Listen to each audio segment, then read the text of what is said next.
اعوذ باللہ من الشیطان الرجیم بسم اللہ الرحمن الرحیم۔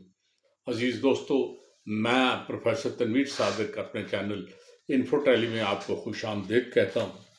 اکیڈمک چینل ہے جس میں انفارمیٹیو، موٹیویشنل اور ہسٹوریکل چھوٹی چھوٹی باتیں آپ کو سننے کو ملتی ہیں۔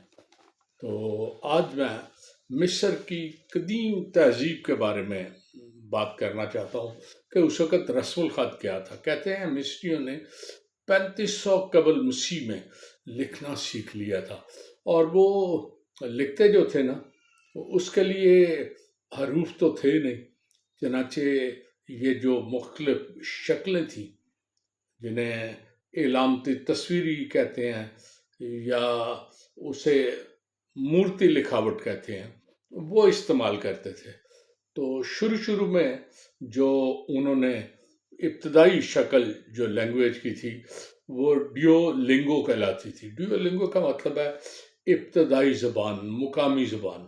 تو ڈیو لنگو کچھ انکمپلیٹ تھی، وہ اس سے چیزیں، وہ چونکہ ابتدائی زبان تھی، تھوڑی سی بیسک تھی، بہت بیسک، وہ اتنی چیزیں کلیئر نہیں کرتی تھی۔ لیکن روسیٹا سٹون ایک پتھر تھا، بڑا سا ٹیبلٹ، وہ 1799 میں مل گیا۔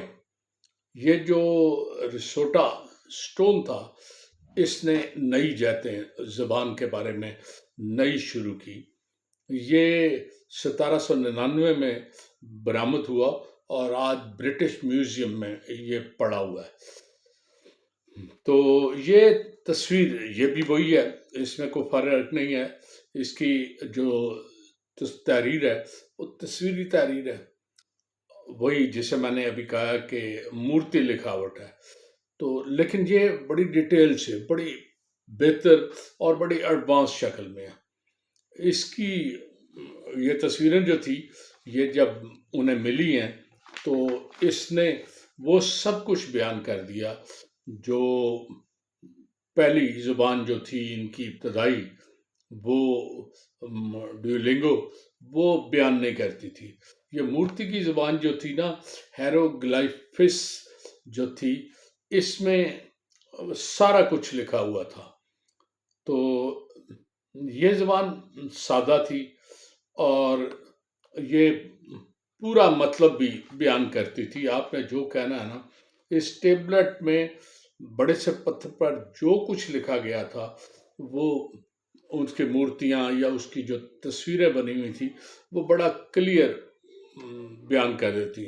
اس سے بڑی سہولت ہوئی۔ وہ لوگ جو تحقیق کر رہے تھے مصر کے پرانے آثار، مصر میں تو اس قدر فرق یہ ہے کہ آپ اگر جمنا اور جمنا نہیں ہے، کیا کہتے ہیں، فرات کی تہذیب میں آئے نا، تو وہاں مٹی ہے، لیکن مصر میں نیل سے آگے سارے پتھر ہی پتھر ہیں۔ جو وہاں پہ عمارتیں بنی وہ پتھروں کی تھی، وہ آج تک قائم ہیں۔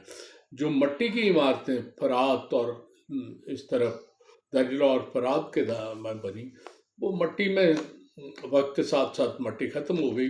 اس تہذیب میں بھی بڑا کچھ ہے، لیکن وہ ختم ہو گئی۔ جو مصر کی تہذیب ہے وہ آج بھی پتھروں کی شکل میں قائم ہے، اور اس تحریر نے جہاں بہت سی بہتری لائی، تحقیق کرنے والوں کے لیے اس نے بہت زیادہ بہتری کی صورت پیدا کر دی، اور آج تحقیق کرنے والے اس لینگویج کی مدد سے بہت کچھ حاصل کر رہے ہیں۔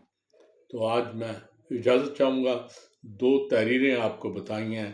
ایک پہلی تھی ڈولنگو، جو ابتدائی تحریر تھی، جو اتنی واضح نہیں ہے، اور پھر ہیروگلائفس، یہ جو دوسری تحریر ہے، یہ بڑی، دونوں تحریریں مورتی لکھاوٹ ہیں، تصویری تحریریں ہیں، جانوروں یا چیزوں کی مدد سے ایکسپلین کی گئی چیزیں ہیں، لیکن دوسری تحریر بڑی واضح ہے۔ اجازت چاہوں گا، اللہ حافظ۔